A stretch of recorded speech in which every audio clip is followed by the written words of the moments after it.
On the last episode of Nikocado Z, Nick announced that he had finally quit mukbangs yet again. Unfortunately, he had better plans. Nick, it's time to call it quits. In only 10 days, he would post another mukbang celebrating a newfound weight he had just acquired. As the 400-pound arc has progressed, he's continued to clickbait people into believing he would stop the mukbangs for good. Can he actually stop making mukbangs? What's in store for his future? Only time will tell where this story ends up going. So, stay tuned for this new episode of Nikocado Z.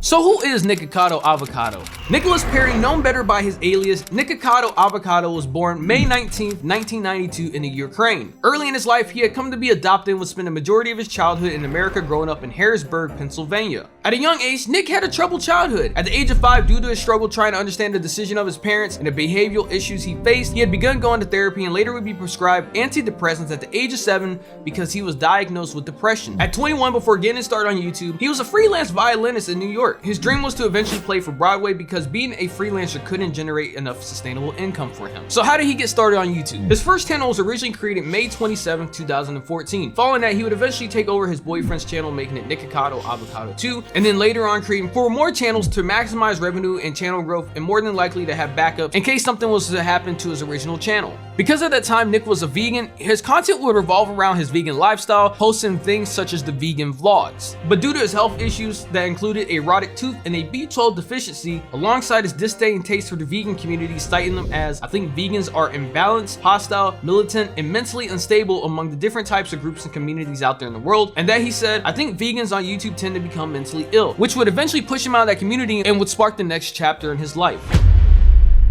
Following after that, he would begin to start posting mukbangs on his channel, and due to the great success that they had, eventually it would lead him to becoming a full-time mukbanger for his channel, posting content that only revolved around mukbangs. With his first mukbang being posted October 16, 2016, Nick would proceed to find major success in posting that form of content, reaching a milestone of 1 million subscribers by December 5th, 2018. Alongside all the success that Nick found on his channel posting mukbangs, his health would deteriorate alongside all the success he was gaining. At the time of making this video, he's already made it past 400 pounds, and he is currently on route to going to 500 pounds. Will he make it to 500 pounds? I honestly don't know and hope it doesn't get that bad, but the way the story's going, I really couldn't tell you. Throughout his career on the platform, he's been involved in many controversies, which one of the biggest ones being back in 2019 with the mukbang creator Stephanie So. She would go to release a video titled Why I Am Scared of Nikocado Avocado, talking about her experience working with him and how he harassed her with messages and photos. Following that video, he would reply back and would proceed to gain immense amounts of dislikes, and another video from Stephanie replying back, explaining everything in her video how Nikocado manipulated all of us. And in 2020, he started OnlyFans, and to the surprise of nobody, it had a lot of controversy around it. It sparked a new wave of videos on YouTube from creators saying, I paid for his OnlyFans so you wouldn't have to, with a bunch of creators creating videos relating to the content and how disturbing it was. Last year on September 18th, he would spark another controversy, but this time regarding his health. He would release a video saying he had broke his ribs, also claiming that he was now disabled, which eventually led to one of the biggest YouTubers on the platform, Penguin Zero, aka Moist Critical,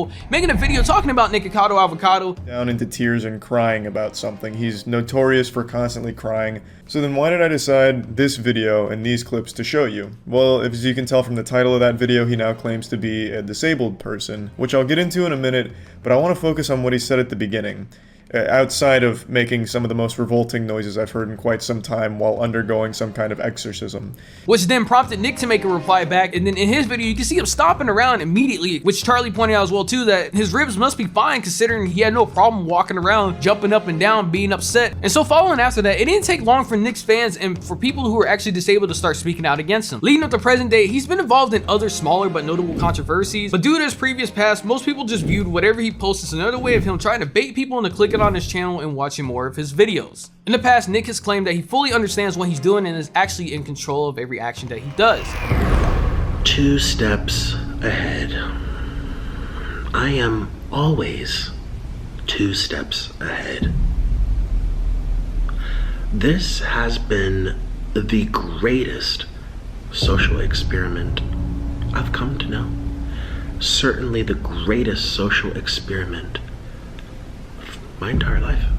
I am the villain. I make myself one. And people will consume these stories year after year after year. Stories that shock, that confuse, stories that are deliberately made to blur the boundaries between fact and fiction. Stories that permeate, infect, and linger in the minds of the eons. And you will continue to consume. And I'll continue to be 2 steps ahead. And when you listen to that, it would come to no surprise that the clickbait titles, the outlashes, the acting out on camera, doing all these random actions were all just calculated things that he was doing as an online personality for the channel. At some point in the past, I believe that he had full control of everything he was doing and that he actually understood what he was doing. But at this point in time now, I can't believe that anymore. When you're at the point now that you're making video series titled 400-pound celebration, I don't think you're in control no more. I think you're gone. I feel like each video of his that I look at, it feels like a sitcom act. It's the same thing every single time. Walks in there, gets on camera, has some food, some of it drops, starts crying, does a quick upset, and then it's the same action per each video. It's very formulaic now, but it works for him, so that's why he keeps doing it. One of the biggest things that people have said, and I completely agree with, is that if he never found success doing mukbangs, he wouldn't be where he is today. And I completely agree with that. At this point now in time, Nick is a ticking time bomb that is just waiting to explode. And you know, the interesting thing about a lot of this is he does this because of the success, because of the fame. Those are the main things that drive him to keep pushing content like this. But if he was to do a 180 and do like the greatest comeback arc ever, where he tries to lose weight and go back to where he was at one point in his life being healthy, that would probably garner so many more views, and he could milk that shit out for at least a couple years. And maybe at one point he did have that idea, but now his channel has gone on for so long, his eating habits like this have gone on for so long, that there's not even a question in his mind anymore on if he wanted to do it. It's that he's not going to. I know a lot of people have spoken out and said that Nick's fans are what encouraged him to keep doing this behavior and that they are part of the problem. And while I do agree with that, I think it's on Nick as well too. I think Charlie puts his best. What I was saying about your audience is that they keep you doing these unhealthy things, which they absolutely are. I wasn't calling you gross. I never said any of that. I said that they are keeping you doing this unhealthy kind of content which you've done for a few years now, which has negatively affected your health. And I'll say it again, because that was the point of the video, and that was the point I was making. It's not all your audience's fault. You are making the conscious decision to continue this content and really focus on those numbers, but they do obviously play a role in it. But you know, I'm just another creator that's speaking into the black void of nothingness. I'm a small YouTuber. My opinion doesn't really matter in the hindsight of things. I'm just another YouTuber out of a million that's covered this topic as well too. This is just my thoughts. These are just my opinions. More than likely, Nick is going to continue to plug his ears up and say, I can't hear you, I don't know what you're saying, and continue down this path of making mukbangs until his eventual death. That is something no creator ever wishes to say. But with the way this man has been walking down this path for many years, the writing is on the wall at this point. It's just a matter of when, not if. Anyway, that's all I got for you. If you enjoyed this video, consider hitting the like and subscribe button. Helps out the channel greatly. You already know the whole spiel with the algorithm. Also, maybe consider sharing the video with your friends if you think they might find this interesting. Helps out this channel as well too. I also created a Patreon, so if you would like to go fund me there and help support this channel, and funding is greatly appreciated but not required. Anyway, that's all I got for you. Have a great day, and yeah,